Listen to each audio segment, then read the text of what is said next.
everyone, I am Simran Shafiq. I am the part of the State Homeopathic Medical College, Aligarh. Today I am going to discuss about the life history of Dr. Samuel Hahnemann. So let's start. Doctor Samuel Hahnemann की life history के बारे में हम आज जानते हैं. So doctor Samuel Hahnemann, his full name was Christian Friedrich Samuel Hahnemann. उनका जो पूरा नाम था वो क्रिश्चियन फ्रेडरिक सैमुअल हैनीमैन था. He was the founder of homoeopathy who found the fundamental principle of art and science of homoeopathy, जिन्हें हम founder of homoeopathy भी कहते हैं.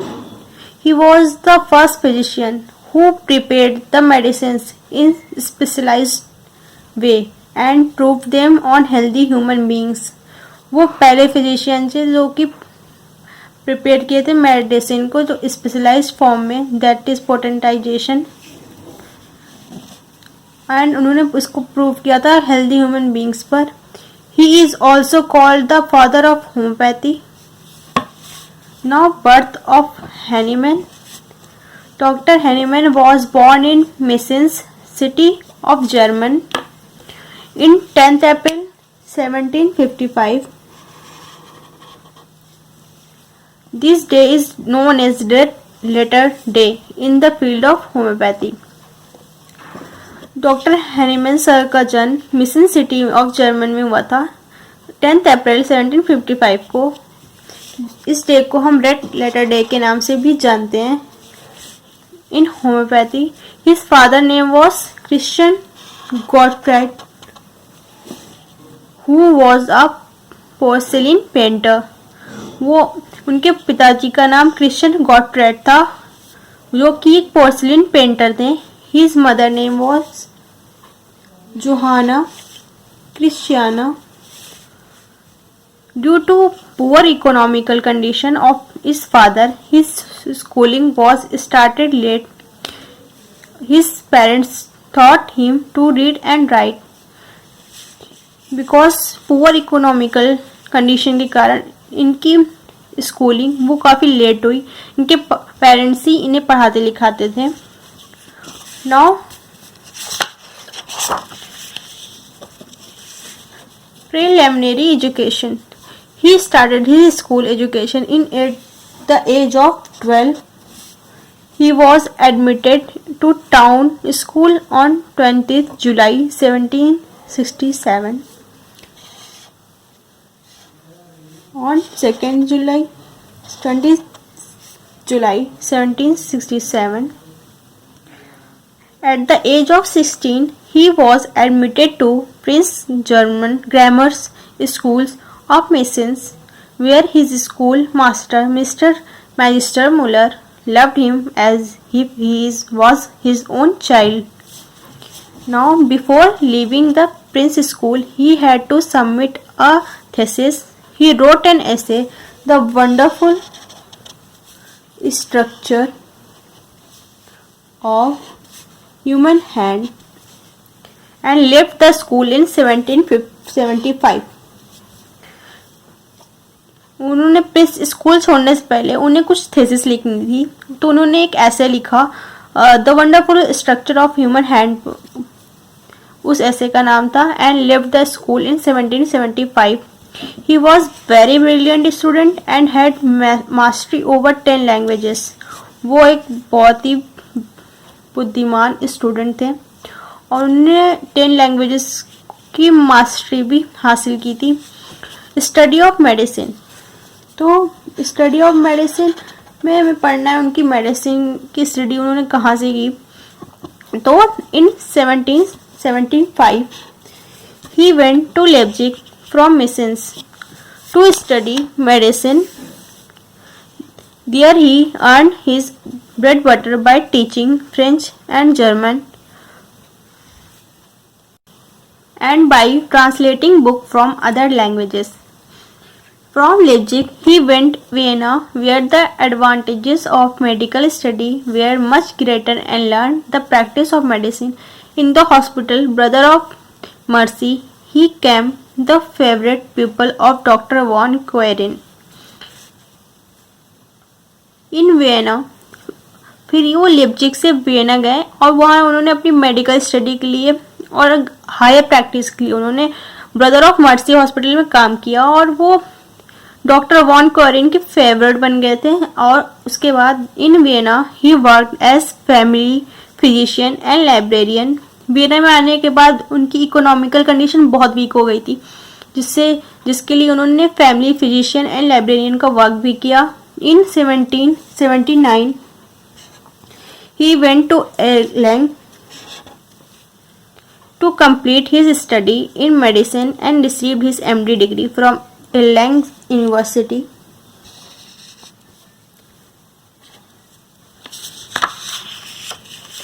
Now, medical practice and first marriage. So, Dr. Hahnemann sir began his practice in Hatsted in the country of Mansfield. उन्होंने अपनी practice Hettstedt in the country of Mansfield में start की। His interest and study of chemistry brought him to contact with Haseler's pharmacy where he became acquainted with Johanna Leopoldine Henriette Kuchler whom he married on 17 November 1782। उनकी chemistry में interest के कारण उन्होंने Hessler pharmacy से वो contact में आए। उसके बाद उनकी मुलाकात जोहाना ल्यूपिडाइन हेनरिएटे कुशलर से हुई, जिनके साथ उन्होंने मैरिड की 17 नवंबर 1782 में। The married couple went to Gommern where he appointed as medical officer of health. उसके बाद वो दोनों गोमन चले गए और उसके बाद डॉक्टर हैनीमैन सर को वहाँ मेडिकल ऑफिसर की में अपॉइंट कर लिया गया। While living at Gommern he published medical essay in second volume of Kreft's journal and several translation from English and Latin in backgrounds journals. जब वो गवर्नमेंट में रहते थे तो उन्होंने बहुत सारी ऐसे भी पब्लिश की of second volume of Kreft's journal several translation में। Now in 1784 his first original book on the treatment of Scrofulous sores was published।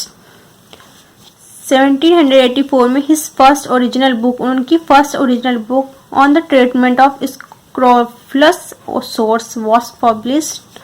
In 1785 Hahnemann shifted his residence from Goman to Dresden where he stayed for 4 years।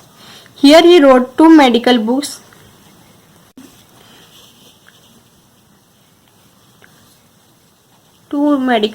In 1786 on poisoning by arsenic, its treatment and forensic.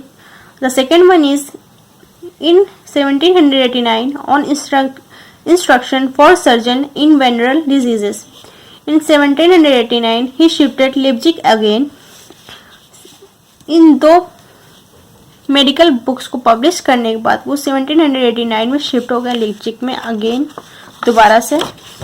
Now first principle of homeopathy.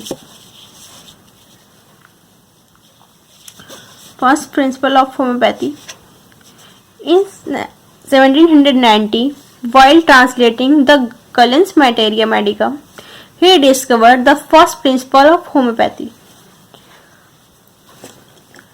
इन 1719 में जब वो Cullen's materia medica को discover कर रहे थे तो उन्होंने first principle of homeopathy को डिस्कवर किया while translating the Cullen's materia medica. जब वो 1790 में ट्रांसलेट कर रहे थे कलेंस मटेरिया मेडिका को तो उन्होंने डिस्कवर किया principle of homeopathy, the first principle of homeopathy. Cullen's had expressed in his book about Peruvian bark in intermittent fever. According to him, the therapeutic action of cinchona bark is due to its tonic effect on stomach and bitterness।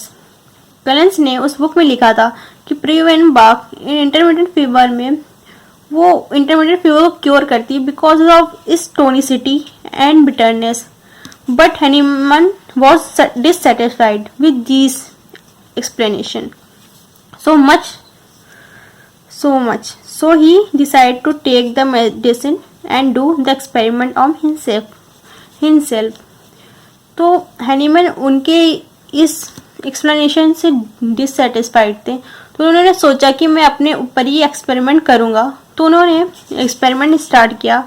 He took 4 dram of good quality of China या cinchona twice daily for many days. After few days of taking cinchona he was attacked by the symptoms very similar to malarial fever. तो उन्होंने अपने ऊपर experiment करने के लिए उन्होंने 4 dram of अच्छी क्वांटिटी का सिंकोना ट्वाइस डेली दिन में 2 बार लिया कुछ दिनों के लिए. उसके बाद कुछ दिनों बाद उनमें मलेरियल फीवर के सिम्टम्स आ गए. This unexpected result set up in his mind and he conducted similar experiments on himself and other healthy individual with other medicines. जिनको अनएक्सपेक्टेड रिजल्ट मिला था, उसके बाद उन्होंने बहुत सारे एक्सपेरिमेंट और लोगों पे भी करके देखे with healthy individual. On the basis of successive experiments he came to the conclusion that medicines cure disease because they can produce similar disease in healthy individual. बहुत सारे एक्सपेरिमेंट के बाद उन्होंने ये कंक्लूजन निकाला कि that medicine cure disease, medicine disease को cure करती है क्योंकि वो सिमिलर डिजीज, मतलब डिजीज के जो सिमिलर सिम्टम्स है उनको वो प्रोड्यूस करती है. तो उसके बाद उन्होंने इन the year 1796 his essay on new principle for ascertaining the curative power of drugs and some examination of the previous principle was published in Hofland Journal Volume 2. Hofland journal volume 2 में उन्होंने 1796 में ऐसे ट्रांसलेट किया या ऐसे लिखा, new principle for ascertaining the curative power of drug. Now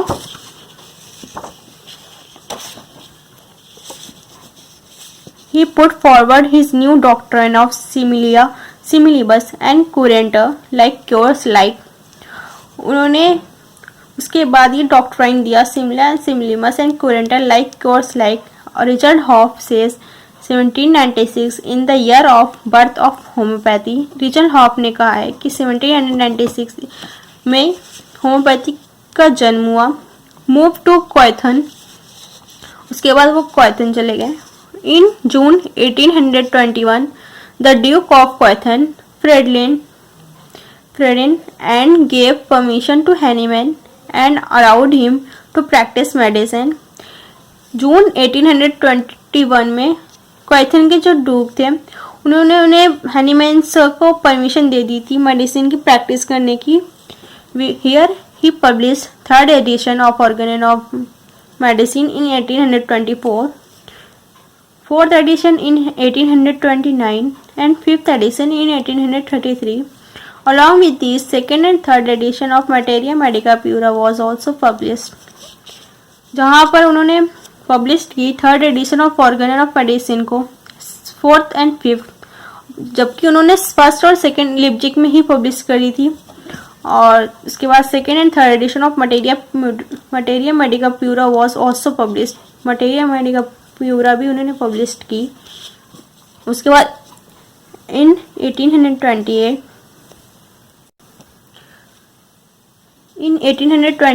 the first and second volumes of chronic diseases, their peculiar nature and homeopathic treatment appeared.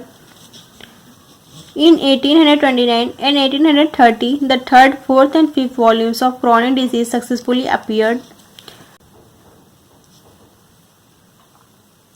Death of his wife and cholera epidemic. In 31st March 1830, Hahnemann lost his first wife, Johanna Wöchler. In 1831, cholera invaded Germany from the east. Hahnemann sir की wife जो first wife थी उनकी death 31 मार्च 1830 में हुई. उसके बाद 1831 में cholera invaded Germany from the east. Germany में एक महामारी आ गई कॉलरा. उसके बाद उन्होंने on the basis of therapeutic rules, उन्होंने थेराप्यूटिक रूल्स के according Hahnemann fix up on the remedies specific for it and printed direction to be circulated all over the country. उन्होंने एक रेमेडी फिक्स की और उसे ऑल ओवर कंट्री में circulate किया। Now second marriage.